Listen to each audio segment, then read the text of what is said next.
And here we are in Cozumel, Mexico. And we have a very special day planned with Eldora divers. Going out on the Felicity, their biggest boat. I'm Pete Bucknell. And I'm going out today with Memo, the boss. And I think that's Momio, if I remember correctly, a local fisherman. Memo's showing us where we're heading today.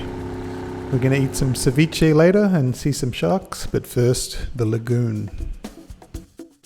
Pirates and drug dealers have long used the lagoon as a hiding place. Everybody follow Pete. Oh, cabrón, you got your fucking fins. I do have my fucking fins. Chingue su madre, smart son of a bitch. Chingue su madre. So the pirate stuff and the drug dealer stuff isn't true, but Memo does like to come here for some reason. I never listen to the briefings, so I just kind of have to make it up. Deep in the forest, across two magical rivers, exists a magical house full of cocaine. Hiding in the bushes is Sarif. He's a dive master, and he's going to be catching our lunch. Somebody has left a lobster skeleton as an offering, and we're off to have our first dive for the day, and that is for the lionfish.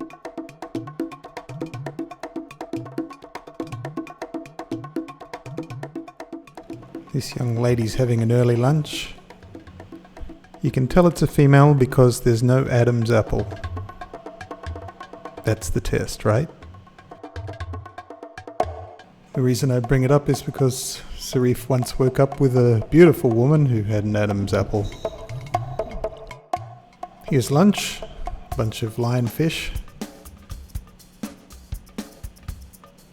A lot of squeezing.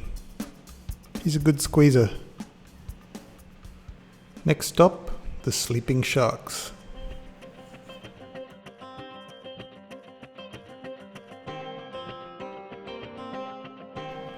These reef sharks measure 2 to 3 meters. The eyes are large and circular, and they look at you, so maybe they're not really asleep. We've gone in there with 2 camera rigs, one with big bright lights and then a little GoPro, so as to get close without shining the lights in the poor shark's eyes, even though the lights didn't seem to bother them. So as you can see, I'm very close to the business end of the shark. In this little cave system there's about 5 or 6 sharks laying under the overhangs. And we've crawled right inside these little caves so as to get up close and observe them.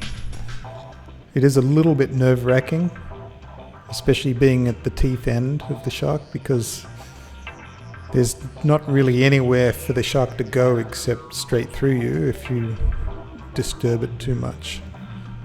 And if you have a look at the gills, you get an idea of how the system works, the way the shark breathes without swimming. The mouth opens, draws water in, closes, pushes it out the gills.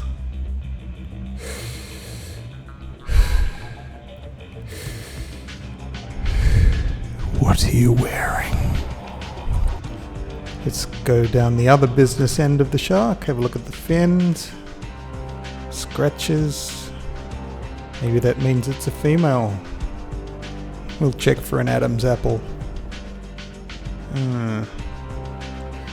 The scientists that first observed these so-called sleeping sharks decided that they weren't sleeping because of the eyes, looking around.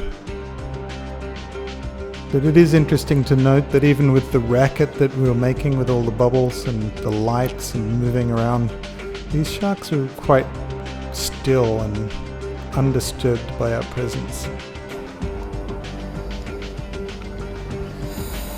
As the cave wasn't a particularly shallow one, we had racked up a bit of decompression. So it was time to get a move on and head up to our first stop. But what an experience. Many thanks to Memo for bringing us all the way up here. And Sarif has a friend. which will probably turn out to be a boy.